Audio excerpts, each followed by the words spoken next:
Bien-aimé, ce soir, j'aimerais te poser une question. À qui appartient ton corps? À qui appartient ta vie? À qui est-ce que tu as donné tout ce que tu as et tout ce que tu es?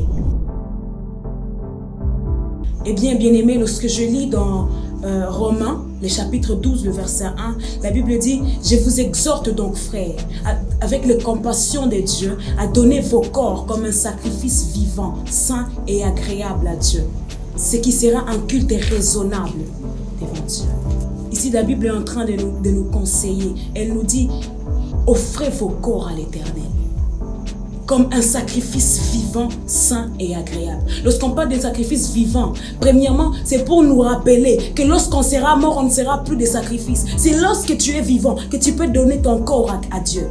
Lorsque tu donnes ta vie à Jésus, tu ne lui donnes pas que ton esprit, tu ne lui donnes pas que ton âme, mais tu lui donnes aussi ton corps. L'instrument que Dieu va utiliser pour parler des autres de Christ, c'est qui? C'est ton corps. L'instrument que Dieu doit utiliser pour guérir les malades, c'est qui? C'est ma main, c'est mon corps. À qui est-ce que tu as donné ton corps? C'est aussi longtemps que je suis vivant, c'est là que mon corps est un sacrifice présentable devant Dieu. Tu attends d'être mort pour donner ton corps à Jésus? Tu attends d'être... Les uns disent, j'ai donné mon âme à Dieu, mais mon corps m'appartient. Non, ton corps, tu lui as déjà offert. Tu lui as déjà donné. Et pour mieux dire, comme Paul a dit, tu l'as déjà crucifié à la croix de Golgotha. Et moi, la Bible est en train de dire un sacrifice vivant saint. Saint, ça veut dire quoi? Éviter le péché. Ton corps n'est pas un temple du péché. La Bible est en train de me dire, dans 1 Corinthiens, le chapitre 3, verset 16, je crois. La Bible est en train de dire, ton corps est le temple du Saint-Esprit. D'ailleurs, on nous les rapporte, ne savez-vous pas que votre corps est un temple du Saint-Esprit? Et toi, qu'est-ce que tu as fait de ton corps? Ton corps est devenu un temple de masturbation. Ton corps est devenu un temple d'idolâtrie. Ton téléphone est devenu l'objet de tes yeux. Tes yeux doivent voir Dieu. Tes yeux doivent chercher Dieu. Tes yeux doivent voir des visions et aller transmettre l'évangile devant Dieu, devant le peuple. Ton corps est un sacrifice vivant et saint devant Dieu. Maintenant, troisième des choses que j'aime, c'est agréable à Dieu. Agréable, c'est ce qui fait, ce qui plaît à Dieu. Agréable, c'est ce qui convient au cœur de Dieu. Est-ce que tu plais à Dieu? Demande-toi, regarde ton corps. Regarde de façon même tu t'habilles. Est-ce que tu plais à Dieu? À toi-même, il est difficile de te plaire. Parce qu'à chaque fois que tu te regardes dans les miroirs, tu dis que tu es moche. Tu ne sais pas que tu es un sacrifice vivant et saint et agréable à Dieu.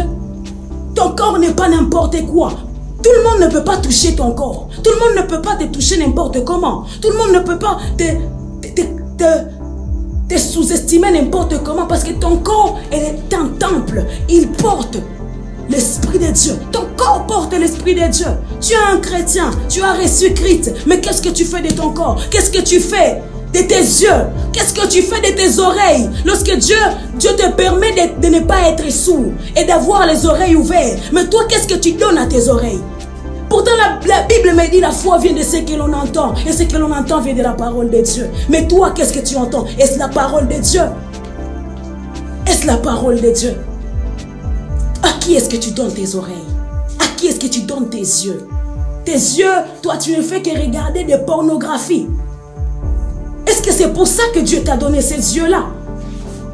Tu n'as même pas le temps de suivre une prédication. Lorsque tu es sur TikTok, tu vois une prédication apparaître, déjà tu fais monter. Pourquoi? Parce que tu ne veux même pas entendre. Tu n'es même pas intéressé par cela. Bien-aimé, quand est-ce qu'on va être sauvé? Tu as reçu Christ. Peut-être même que si tu n'as pas encore reçu, eh bien il faut le recevoir dans ta vie parce que ce Christ y en a besoin. Ton corps est un temple du Saint-Esprit. Prends bien soin de ton corps. Et puis, la Bible est en train de dire là, à la fin, il dit, afin que ce culte soit un culte raisonnable devant Dieu. Donc, lorsque tu fais toutes ces choses-là, tu es irraisonnable devant Dieu. Et lorsque Dieu te regarde et te demande, mais est-ce que cette personne est intelligente?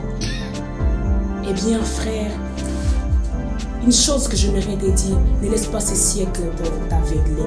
Et c'est là même le verset 2 en train de nous dire des Romains 12. Ne laisse pas ce siècle te détourner de ta mission.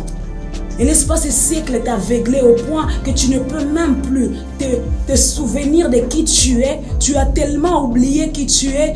Tu ne sais même pas dans quel camp tu te trouves.